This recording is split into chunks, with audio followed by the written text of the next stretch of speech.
Alchemy of Souls Season 2 Episode 4 ending had most of us giddy with excitement as we can hardly wait for the next episode. The new season of Alchemy of Souls has been incredible so far, and it's exciting to watch it all unravel each weekend. In Episode 4, we saw what we could call the storm before the quiet in Jang Wook and Naksu's relationship. We saw the resurrection of the name Naksu by Jin Mu, Jang Wook finally letting Mudeok go, and Seo Yul letting himself die slowly by the bloodworm. There was a lot to digest in this episode. That's why today, I'm going to talk about Episode 4 of Alchemy of Souls, Season 2, Light and Shadow. Make sure to stick to the end.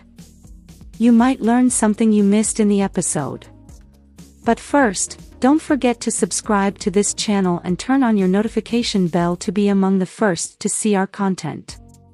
This episode began with a fallout between Jang Wook and Naksu. Jang Wook was mad that Naksu had used Mudeok's bird's eye jade to call him. We can assume he was mad because he had hoped it was Mudeok that called him with the jade. This makes what Park Jin said in the previous episode true. He had asked Jang Wook if he had built the stone tower in hopes that Naksu would return to him. This means for the past 3 years, Jang Wook had held out hope that Mudeok would somehow reach out to him as he did not witness her death himself. This was why he built the stone tower. A place of wait instead of a place to mourn. But this fallout didn't stop him from magically lighting up Naksu's path as she walked through the forest in the dark.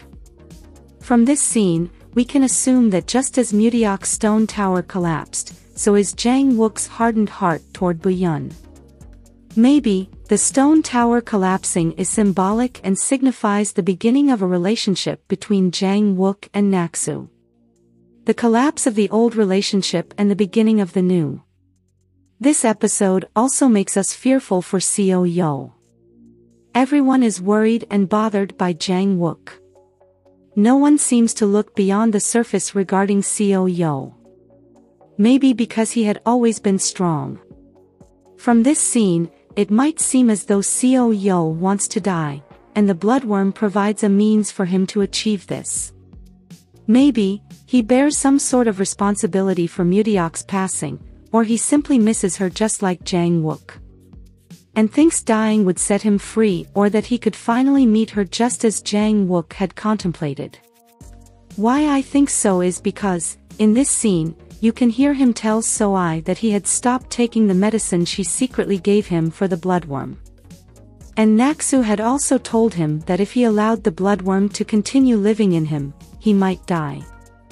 So he knows it could kill him and still chooses not to take the medicine. He even implied his impending death to Jang Wook and Dangu, who brushed it off as a joke. We finally discover what Jin Mu had planned up his sleeves. He planned to resurrect Naksu's name to frighten the people of Daeho.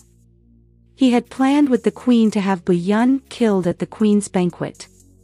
He planned this because he wanted Jinyuan to be moved to the palace under his control. And the queen is in on it because she wants to shift her soul into a younger body. With Jinyuan moved to the palace, Jin Mu would have access to Daeho's sacred relics and artifacts. To achieve this, he has to separate Jang Wook and Buyun, hence his plan.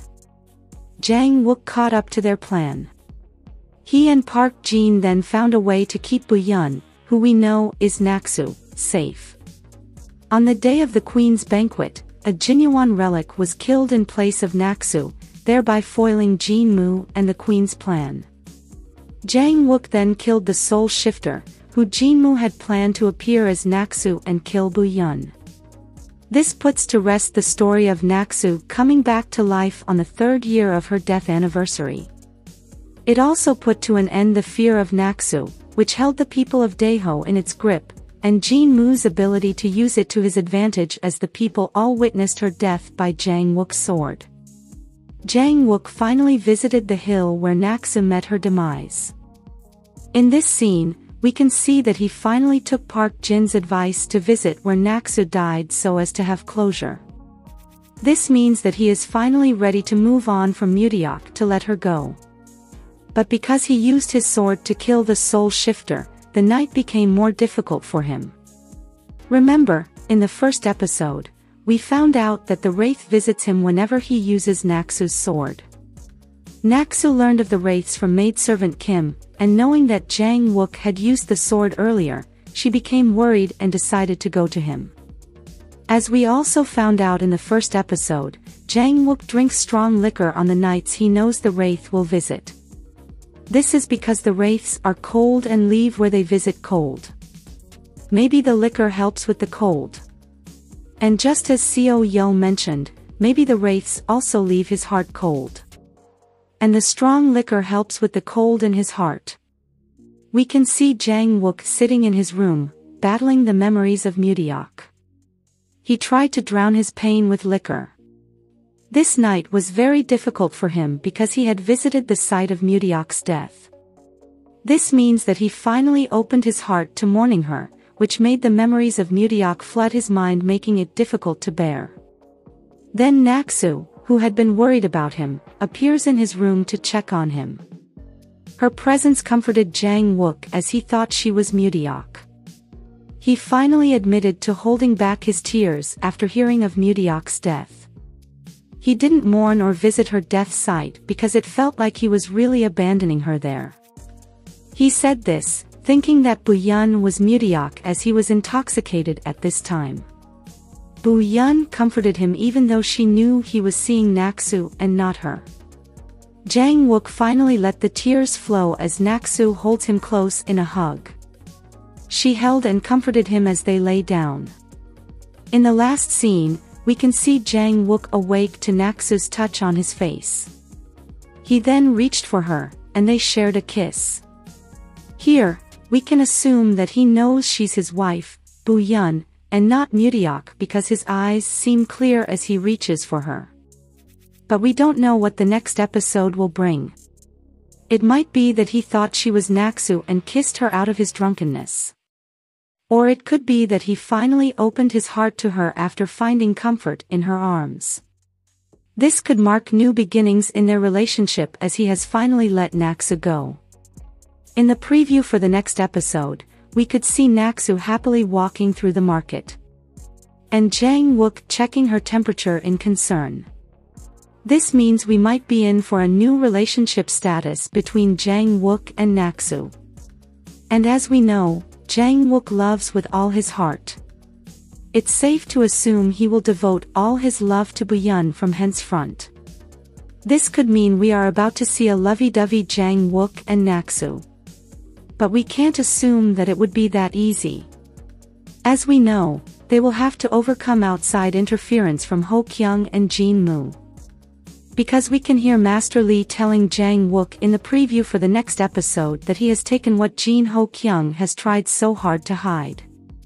And we can see Jang Wook walking away, looking determined. This could mean that Ho Kyung will find a new way to interfere in their relationship so as to make Bu-yeon come back home. Whatever the case, the bond between Jang Wook and Naksu seems to grow tight each day. It's only a matter of time before they fall deeply in love, and all hell will break loose. Check out my next video if you want to find out why I said all hell would break loose, as I will explain the preview for the next episode extensively. But don't forget to like, share, subscribe and turn on your notification bell to be among the first to see our content. Thanks for watching, bye.